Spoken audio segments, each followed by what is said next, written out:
This is Polyamory Weekly, tales from the front of responsible non-monogamy from a pansexual, kink-friendly point of view. A warning for our under 18 listeners. This is an adult-oriented podcast about really lascivious things, like communication and honesty in relationships. If you're under 18 and looking for upfront advice and answers to questions about sex, please visit scarletteen.com.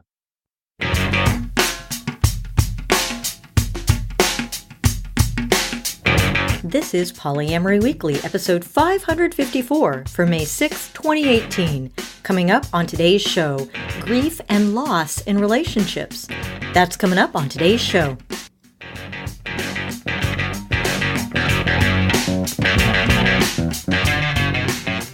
Hello, everyone. I am back here with you after I'm just a tad exhausted. It's pretty rare we do 2 conferences in 1 month, but it just happened that Southwest Love Fest and RelateCon were in the same event, and it's really hard for me to say no to shit. So we're back from RelateCon. I've spent the entire week recovering. I think I'm almost recovered. It was so fantastically fantabulous. It was really great to see everyone again, to meet new people. We got to hang out with the Multi-Amory podcast folks, which is really great because while I have interviewed Dedeker on the show, I haven't actually met them in person, and it was so wonderful to be able to meet and hang out with them and see so many fantastic people. And I have to say, we debuted our Art of the Breakup class, which was a special request for this event, and I thought it went really, really well. The room was packed. We got a lot of really good feedback. As happens with many of our presentations, sometimes we have to curtail the feedback so we can actually get through the content because poly folks love to talk, but it was really great. And I actually went to see Liz Powell. She did a session on dealing with grief and loss in relationships. And holy crap, I thought I've had a couple, relationships that were hard to do with the breakup. And Liz has just dealt with more grief and loss than I think any human should have to in any relationship ever. And I love that she was very open about her experiences and the lessons learned from them. So, being the podcaster that I am, I grabbed her and said, hey, can we talk about this? And can I interview you for the podcast, like right here at RelateCon? And she very kindly agreed. I also thought there was a lot of crossover with what she talked about in terms of dealing with loss in terms of breakups and with our Art of the Breakup class. I was like, ooh, for more on that, come visit our session. So I don't know if this is a thing right now, but I'm hearing more about loss and breakups and things like that. Without further ado, I will take you to my interview with Dr. Liz Powell.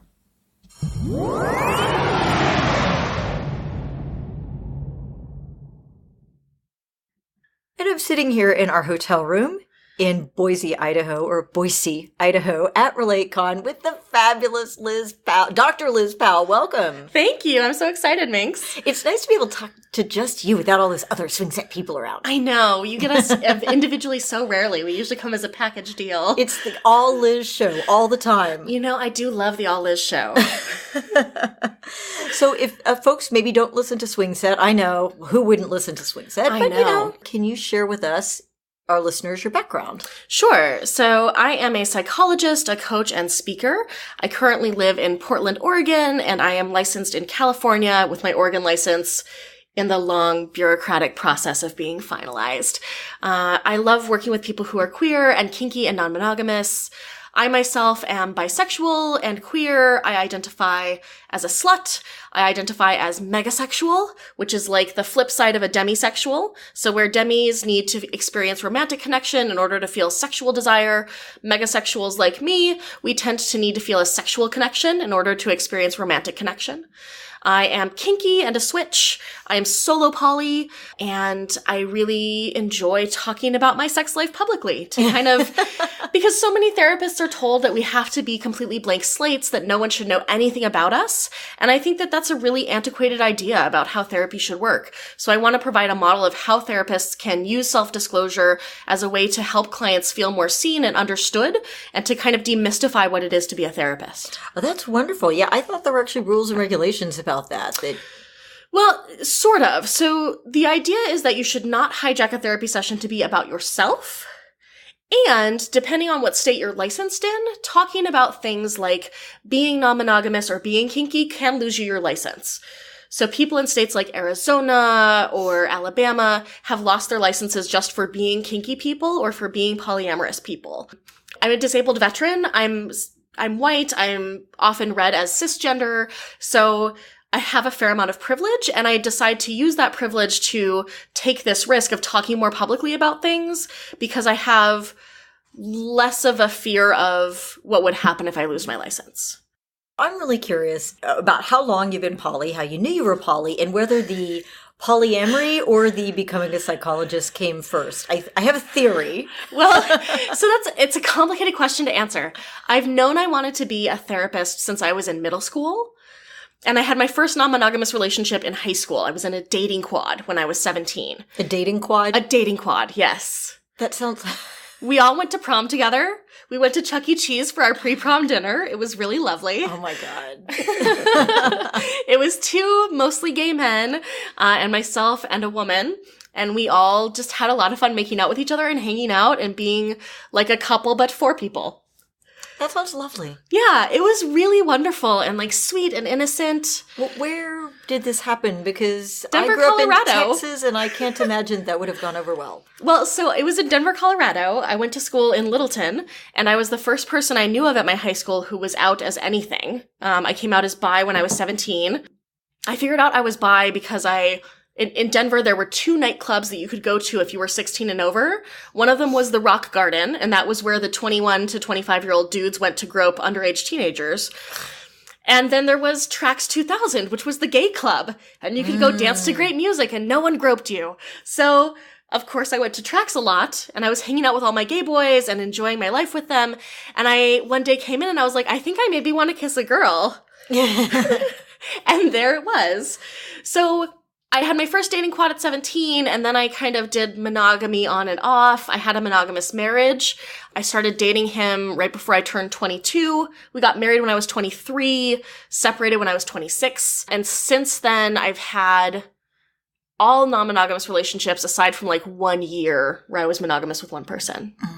And since you mentioned your monogamous marriage, Yeah. and since you referenced that and told a few stories from that in your session here at RelateCon on dealing with loss and grief, both in terms of death and in terms of breakups here, I'm wondering if you would share with us any stories or lessons learned from that, which sounds like a horribly painful marriage. And I'm looking around for the tissues. Or shall I grab some? It'll be fine. I'll just deal with it later. I'm a big fan of sometimes just letting the tears fall and just letting them dry and do what they need to do. And I can fix my makeup. I still have a hotel room. So when I met my ex-husband, I met him through the blues and swing dancing communities. And I was a good dancer, but relatively new to those communities. And so when this really attractive, like serious stud of the communities who was an instructor and an organizer was interested in me, I was like, oh my God, this is amazing. I can't believe he wants me. Like, of all the people, he could have any woman at this event, and I'm the one that he chose. Been there, done that. You know, and I was starstruck, and I thought that I didn't deserve him. You know, I come from a history of some emotional abuse in my family of origin, and having like self-esteem and a positive self-image has been something I've struggled with through most of my life. And so when this really hot star wanted me, I felt undeserving. And as a result, I was willing to do whatever it took to just keep him. I was like, if I lose this, I will never get anything better. This is the best I could ever do. And so when he was mean to me, when he didn't care about my needs, when he didn't care about what I wanted, I just told myself to like swallow it. Cause like, this is the best you can do. And if you want better, like you're only going to get worse. You're just going to be disappointed if you let this go. So we got married after knowing each other about 1.5 years. Before the marriage, I pulled one of our mutual friends aside at our engagement party. And I told her, like, I don't know if I can do this. I don't know if I can be monogamous. Like, I don't know if I can be with him. Like, things have been really bad lately. And she said, honey, you're just getting cold feet. It's just really stressful. After the marriage is over, it'll be so much easier. Things will be fine. And I bought into that narrative that if you can just like nail them down with a marriage, things will be less stressful. Things will be easier. It'll all be fixed. Oh, because the hard part of marriage is the wedding, apparently. Apparently. Because after the wedding, you live happily ever after, right? Yeah, with no effort. I mean, Absolutely. The wedding's all the work, and then after that, it's just smooth sailing, clearly. Yeah, got it. Okay. And after we got married, I started grad school. And part of grad school for me was about doing a lot of self-work. A lot of psychology grad school where I went was practicing therapy techniques on each other. That you got assigned one of your co-students to be your therapist and another co-student to be your therapy client. And I was doing a ton of therapy work. And the more that I worked on myself, the harder my marriage was. I started wanting things and needing things, and he just did not have any space for my wants or needs. And we were really unhappy. I was really unhappy. I ended up cheating on him twice. After the first time, I felt such horrific shame and guilt. I tell people if I could have literally torn out my internal organs, I would have. I felt so terrible. But I had been at this party, and for the first time in so long, someone had thought that I was pretty and interesting and wanted to spend time with me and made me feel like I was being seen and appreciated. And I hadn't had that for so long in my marriage. So we went to marriage therapy, couples therapy, and it was clear we were there to fix me, that clearly he had no things that needed to change or get fixed. Of course, obviously. So was that his attitude? That was his attitude. So we had a therapist. So as a therapist, I'm really picky about other therapists. Mm-hmm. The therapist we had, now that I have more training, I think that we just kind of overwhelmed her in certain ways. Oh, dear. I don't think she was prepared for, like, the level of dysfunction. Oh, dear. I think it was our second or third session with her. I kind of stopped the session. I was like, is anyone going to ask me why I cheated? I feel like that's important to talk about. Like, no one has asked me why I did this. And I want to talk about that because there are reasons. Mm-hmm. And she tried to get through to him. Like, one of the things we talked about is that he and I weren't having much sex. I didn't feel like he saw me as a sexual person. He had made some comments that I'd put on some weight, so obviously I was less sexually attractive. And like anyone who sees my pictures, I was not significantly heavier then than I am now. And I don't think I would be classified as fat by anyone. And even if I was, like, fat people are still hot, right? Hell yeah. It was just this weird situation where I was trying to get him to recognize me as a sexual being, and he just couldn't even understand that. And the therapist tried to talk to him about it, and it just couldn't even come into picture for him. So things got a little better, and then they went back to being worse, and another person showed interest in me, and I was gonna tell my ex-husband that I wanted to break things off. Like, this person showed interest in me, and I was like, we can't do anything. I need to, like, break things off with my husband first and figure out if that's what I really want. I came to the decision. I was going to tell him, and he came home. I came home from my day at, like, practicum, I think, which is like therapy internship while you're still in classes. And I walk in the door, and he says, "Oh my God, I'm so glad you're home. I just had this terrible nightmare that you broke up with me and it was over nothing. And I'm just so glad to see you." And you're like, "Oh, good. I like, because I'm going to break up with you, but it's over something." So, good news. So, of course, I didn't say anything. And instead, I just cheated again. And I think my rationalization was if I gave him, like, something to write out on, some kind of anger to leave on, that it would be easier for him.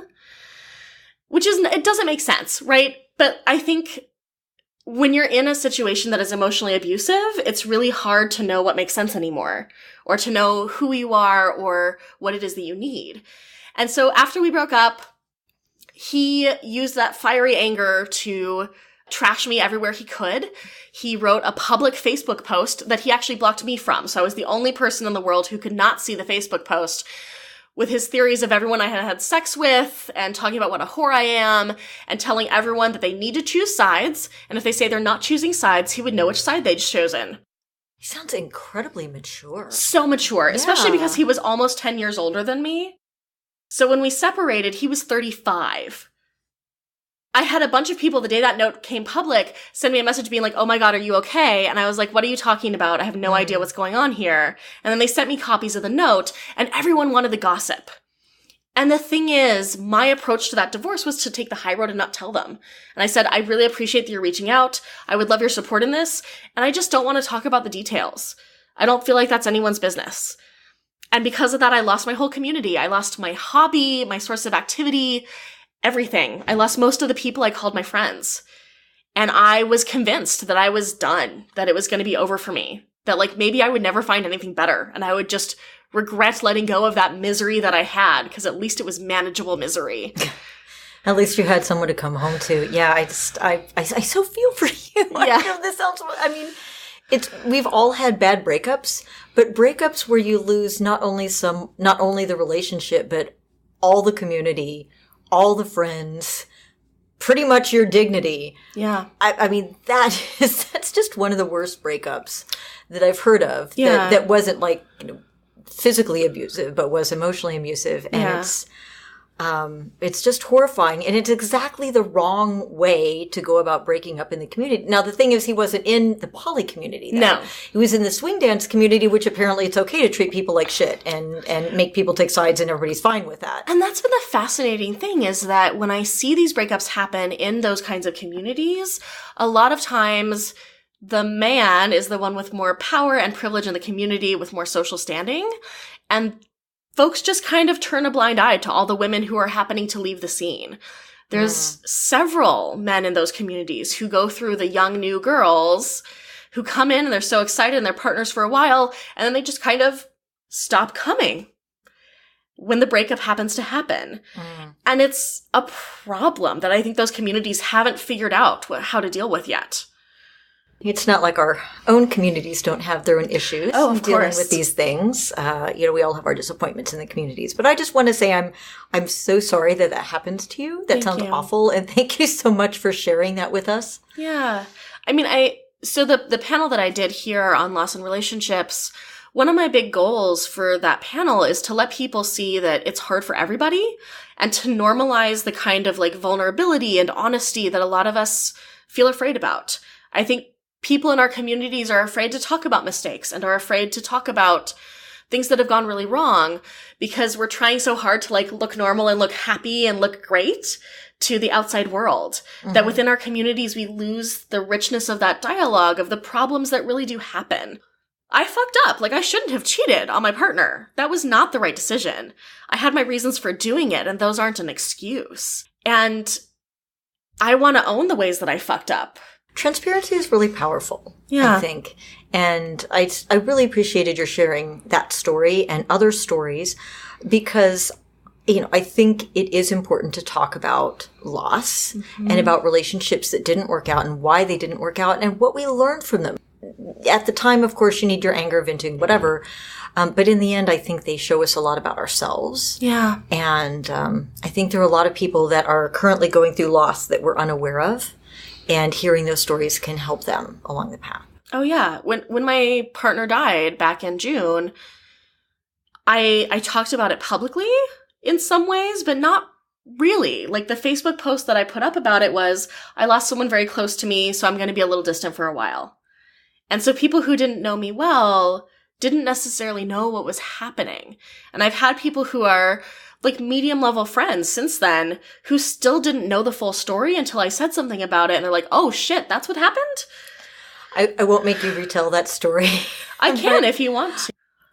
Yeah, if you don't mind. Yeah. I think I'm hoping it's not a thing that any of us will ever experience, but it's a great deal of loss to deal with. Yeah. So the story, last year, I was in a space where I was traveling a lot for work. I was going to a lot of conferences. I was doing a teaching tour. And I was in a place where all the people I was dating, I would look in my calendar and just feel exhaustion and obligation rather than excitement to see people. And so I came to a decision that I was going to just stop dating for 4 months. I put all of my relationships on break. None of them were like full breakups. It wasn't that I didn't want to ever see them again. It was that like right now I don't have bandwidth for any of this. And so I put them all on break. And then the weekend right after that break started, after I'd put up a public Facebook post saying, I'm not dating for 4 months, I was at brunch with a bunch of friends, and a person I'd known for like a year and a half came up, and when he kissed me on the lips instead of the cheek. And it was like I came to life again. I'm a slut. I'm a megasexual. I'm usually really excited about like sex and connection and touch.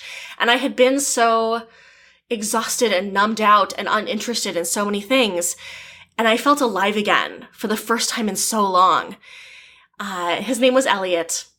And he was such a great human. And all of my friends knew him. And through the course of that brunch, we went from like sitting next to each other and kind of like bumping each other a little bit. To, the little elbow brush, the little arm brush. Right? And like pushing each other. You Oh, look at you. arms, Oh, it's okay. right. Yeah. Oh, yeah. To like by the end of brunch, he was nibbling on my neck at the table. And like we were making out and we were just super crazy about each other. And we ended up spending like over a day together. I went to his house and we had sex for hours and it was spectacular. And throughout the whole time, we both kept saying to each other, like, where have you been? Where is this from? Like, where is this coming from? How have I not seen this before? We connected so deeply and with so much passion and caring. And one of the things that I really appreciated about him is that he took care of me in the way that I take care of others. Like partway through our marathon session, he needed to like leave for a minute to go get some more tobacco for the cigarettes that he smoked. And he was like, well, do you want anything while I'm out?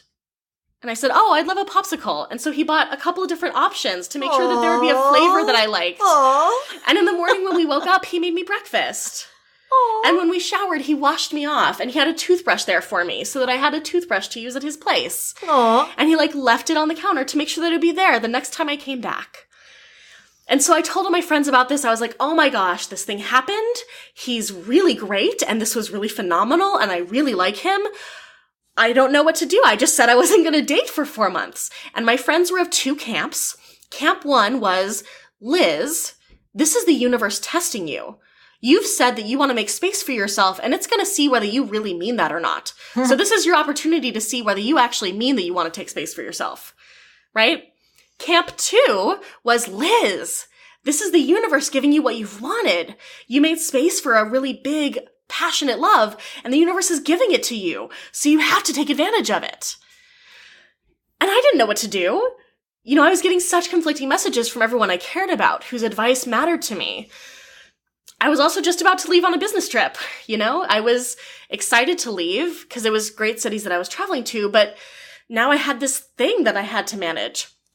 So we got together once more before I left, and I had offered for him to like come over, and I would just leave in the morning. I had like a 6:30 flight, so it was going to be ridiculous early to wake up. And he said, no, you're going to let me drive you to the airport. Of course I'm going to drive you to the airport. Why wouldn't I? So he took me to the airport, dropped me off. One of the last things he said to me is like, don't worry about it. I'll be here when you get back. I went on my trip. Trip started in Guelph, then went to Toronto, then to Chicago. While I was in Toronto, I was taking some classes from another sex educator on like group sex and rough sex for nice people and having a lot of fun in those classes and texting Elliot all these things that I was learning from the classes, texting him pictures of me with the ridiculous stickers I'd gotten at Toronto Pride that said like slut and daddy hunter. And then he stopped texting back. And I just kind of figured he's busy, you know, things happen. And he had told me the morning he stopped texting back that he'd been feeling really rough. He'd taken a bath to try to help himself out. He'd been doing construction on his house. He thought he was just really sore, that he just pushed himself too hard. Well, I got to Chicago and I taught a class the night I got in. And I was out to dinner with a couple of friends after the class. I got a Facebook message from one of my former roommates who'd also known Elliot saying that he'd died of a heart attack. And that's why he'd stopped texting. One of the last things he did was send me a picture of him on the couch with his cats where he died of a heart attack unexpectedly. I'm 35. He was 47.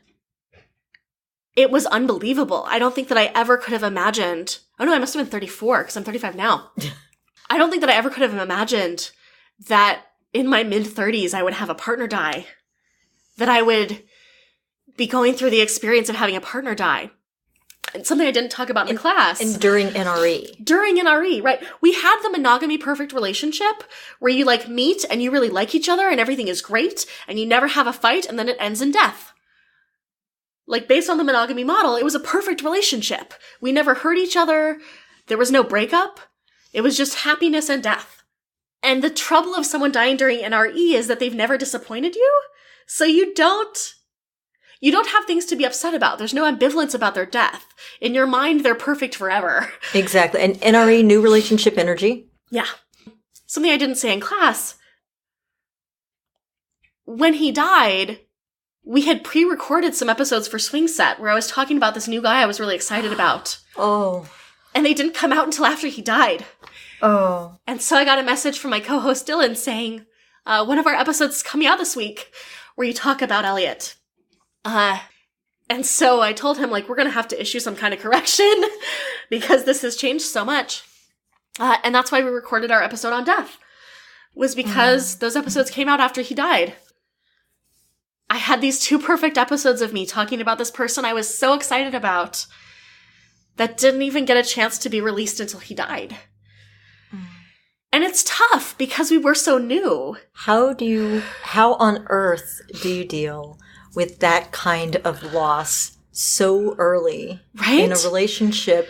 And as you mentioned in your class, because you're solo poly, because the relationship was so young and not publicized really, you couldn't get support from friends or family because nobody knew who the fuck you were because you'd only been around for a couple of days. Yeah, nobody knew who I was. And I feel, I don't know if it came from them or if it's my brain making it up, but there was almost this sense of like, oh, come on, you were only dating a little while. Why are you so upset? And I worry sometimes about that myself. Like, am I being too upset about this? You know, it's not like we were together for years, but I still have all those feelings. It's complicated. When I came to his memorial services, these people kept asking me like, oh, how did you know Elliot? And I'd have to turn to them and say, oh, well, you know, we were dating. And their faces would just go white and fall into this state of shock. And the responses were fascinating. His mother, who is a special human, came into, I was hanging out with his daughter's former step parent and his wife and the daughter's like chosen family sister. We were all chatting and Elliot's mom came in and said, you know, nobody's been paying attention to me or talking to me about it or telling me their stories about Elliot. So I need to know, who are you and how did you know him? And went around the circle. Yeah, she was special. She was real special. So she got to me and I was like, oh, we were dating when he died. She's like, oh, that's so sad. And you? And just like, I think she and my mom are like best friends. That just sounds something like what my mother would do. Poor thing. I just thank you so much for sharing these stories with us and for crying with us here. Yeah. I think I'll issue a content warning on the final version of this just so we know. Yeah. And I feel like we could talk all day, but our time is almost up, and we have one more session at RelateCon that I should probably go to. Yeah. And allow you the option of going to as well. There's so many takeaways from this. One thing I want to throw in there is I don't care if you're only 20 years old, you need a fucking will. Yes. Because especially if you don't get along with your biological family, my will is set so that Lusty Guy and Elle get everything. They have healthcare power of attorney. They make all the decisions. My biological family gets squat. They get no say in what happens to any of my shit. Yeah. And you need to make sure, especially if you have kids, pets. Yeah. Especially if the kids aren't bio kids. So Elliot's daughter was his dead wife's daughter. His wife had died 7 years before we started seeing each other. So she wasn't blood related. And because Elliot didn't have a will, his mom kicked her out of the house. And said she wouldn't get anything. Exactly. So that was one of my many takeaways from this session. I just wanted to throw that in there. Can you share with us briefly, like from all of this loss that you've had to deal with at such a young age, what were some of your takeaways that you could share with us in the session and here with our listeners? I think my biggest takeaways are just tell people how you feel. Don't be worried about being too much or being too overwhelming. If you would regret not saying it to them if they were gone tomorrow, just say it now. And if you freak them out, you freak them out. Fine. Yeah, that's fine. Yeah, that happens. They'll live. Well, I'm sorry. That's awful. Okay. That's awful. I'm so sorry. They will not be killed by your revelation. They will. Right? There you go. Also, I think it's important when you're starting a relationship to talk about how you want the end of the relationship to go. You know, with a lot of my breakups that have gone poorly, I think have gone poorly because we didn't take the time when things were good to think and talk about what it looks like when they aren't. I think when we're in new relationship energy or when we're really into someone, we don't want to even consider the possibility that the relationship will end. But every relationship ends, either in breakup or death. Yeah. And you need to think about what does that mean for you and how does that look for you? And what is it that you can do to be respectful of each other? And actually, it was so interesting to hear all of that because Lusty Guy and I, of course, were debuting our Art of the Breakup class where we go into all those things in detail when you are in a relationship. And we talk about what do you want the end of the relationship to look like? What are do's and don'ts? And by the way, one of our don'ts was don't go trash your ex excessively. I mean, privately, if you need to, we all need a little bit of venting, but, for God's sake, don't ask people to take sides. Don't trash them in the community. Yes. All of these things. Yeah. And it is so tempting when you're in the middle of the breakup to talk about all the terrible things that you're perceiving your ex did to you. And I totally get that desire and that impulse, but most of us will feel terrible about that afterwards. There aren't many of us who will be able to look back and say, like, I'm actually really glad that I talked shit about my ex on the internet, on social media.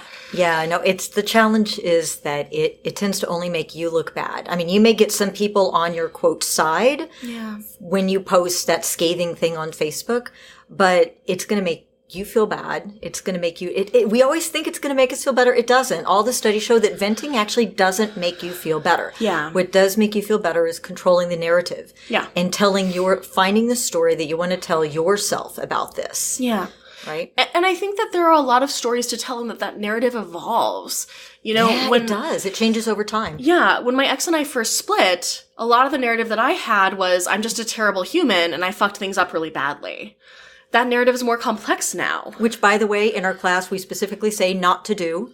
Yeah. If your ex breaks up with you, it's not like the narrative should not be, he did it because I was a terrible human. It's my fault. And I think that's a go-to narrative for a lot of us who have histories of emotional abuse in our families of origin.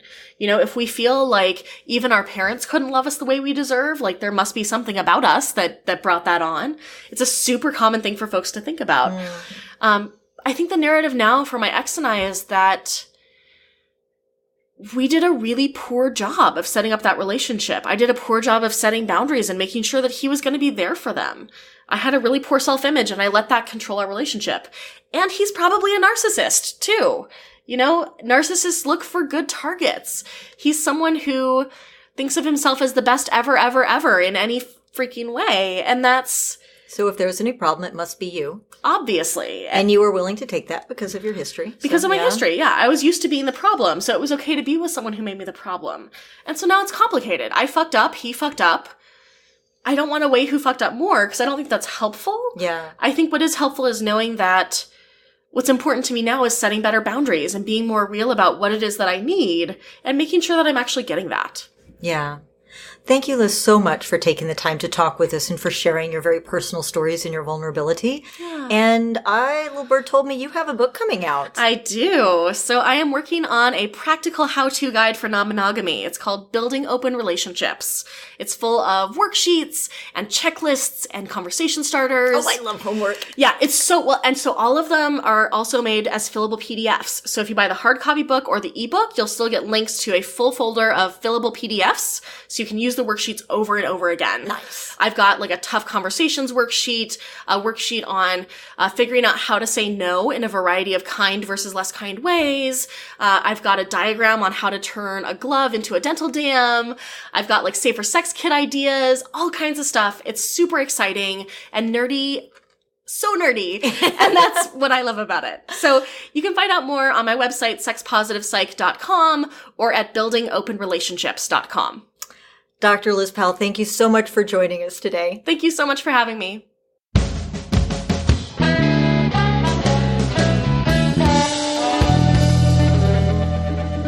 And thanks again to Liz. I'll provide links to both of those in the show notes at polyweekly.com or on the app wherever you are listening to Poly Weekly.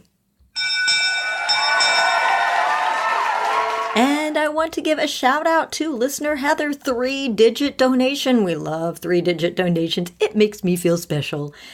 I know not everybody has extra cash, but when you do, I love you. I love you for throwing it our way and helping make this a better podcast. You may have noticed that I only published one episode last month. I had fully intended to do all 4, but between the 2 shows and my day job, I basically could only crank out one. So I hope you forgive me, and thank you so much, Heather and Michael, for your generous donations this month. We are a free resource. We have helped hundreds of thousands of people navigate their introduction to and success with polyamory. Your donations and your feedback and comments and questions help keep the podcast truly awesome for everybody both inside and outside the community. You can email us, polyweekly@gmail.com, call 802-505-POLY, or you can find us on facebook.com/polyweekly, on Twitter @polyweekly or @cunningminx, and all over the internet. Thanks so much for listening. Thanks again to Liz for joining us. And remember, it's not all about the sex.